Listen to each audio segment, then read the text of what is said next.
Deretan nama calon presiden dan calon wakil presiden 2024 mulai beredar di tengah publik jelang pemilu 2024. Salah satu nama di posisi 3 teratas adalah Prabowo Subianto yang bersaing ketat dengan Ganjar Pranowo dan Anies Baswedan. Lalu siapa kandidat yang akan dipilih menjadi pasangan Ketua Umum Partai Gerindra itu agar bisa mengalahkan pesaing lainnya?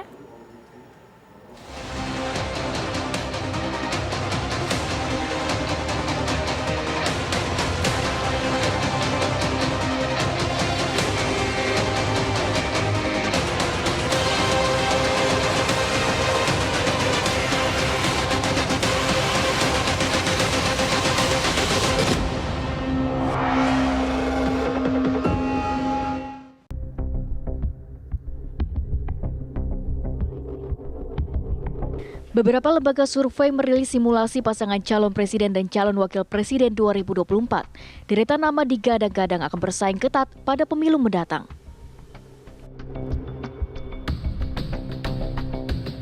Sebut saja nama Menteri Pertahanan yang juga Ketua Umum Partai Gerindra, Prabowo Subianto.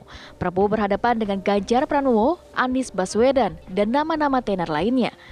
Meski belum menjadi calon presiden definitif, tapi publik mulai menghitung siapa di antara figur yang beredar punya peluang besar untuk menang.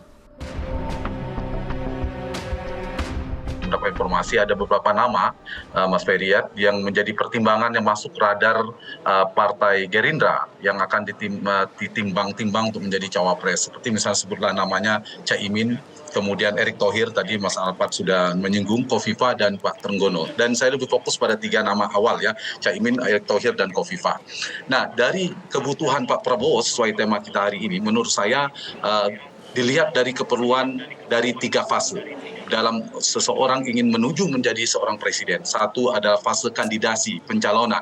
Di fase kandidasi ini jelas Pak Prabowo dan Gerindra membutuhkan satu lagi kawan koalisi untuk melengkapi 20%. Nah, karena itu dibutuhkan figur cawapres yang bisa membawa satu partai. Tidak harus dia ketua umum, bisa dia ketua umum otomatis atau membawa partai 1 atau 2 untuk melengkapi persyaratan itu.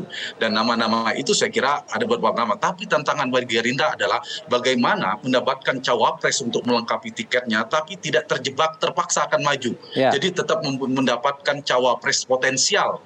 Jadi tidak otomatis seorang ketua umum partai harus jadi cawapres. Di fase kedua, campaign. Di campaign ini adalah winning the election. Bagaimana memenangkan pertarungan. 2 faktor yang sangat menentukan. Kalau yang pertama ada boarding pass, yang ini faktor elektabilitas dan isi tas atau logistik. Nah, dari secara elektoral, saya kira kita tahu Pak Prabowo dulu punya basis di sebagian Sumatera, Jawa Barat, DKI, Banten, dan lemah di daerah Jawa Tengah, Jawa Timur, dan Kalimantan, Sulawesi sebagian besar ya. Nah, karena itu Pak Prabowo secara elektoral membutuhkan figur-figur yang memiliki kekuatan secara geografis, melengkapi kekuatan sebagian Sumatera, melengkapi di Jawa Timur, melengkapi di Kalimantan, Sulawesi, di wilayah-wilayah di mana Pak Prabowo lemah. Dan yang ketiga adalah faktor logistik. Kalau logistik lebih unggul tentu Erick Thohir dibandingkan 2 nama lainnya. Bu Kofifa juga lumayan dari sisi elektabilitas bersama Erick Thohir. Yang ketiga adalah dari sisi governability. Kalau nanti terpilih Mas Alphard. Nah, kalau dilihat dari sini tentu orang-orang seperti Pak Prabowo yang bicara tentang visi global yang ke depan itu membutuhkan seorang profesional teknokrat seperti Bu Kofifa punya pengalaman, seperti Erick Thohir juga punya pengalaman, termasuk yang lain lah, Caimin dan sebagainya. Gerindra saat ini masih mendalami kira-kira siapa yang akan menjadi cawapres yang akan diusung.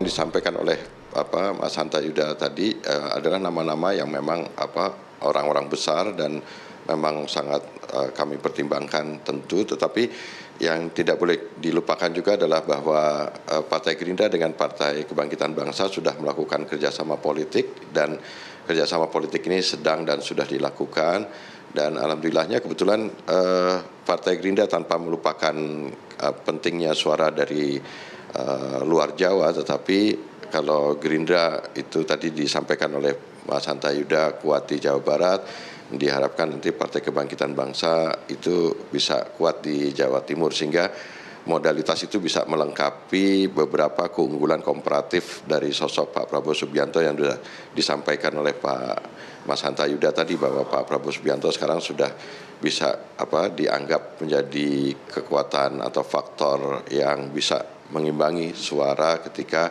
dihadapkan masyarakat kepada lebih dari 2 pasang calon yang ada, dan kemudian itu akan mendapatkan limpahan dukungan dari posisi Pak Prabowo Subianto yang sekarang relatif bergeser ke tengah tersebut gitu. Meski demikian, menurut peneliti dari LSI Denny JA, Cawapres belum terlalu berpengaruh besar dalam posisi survei.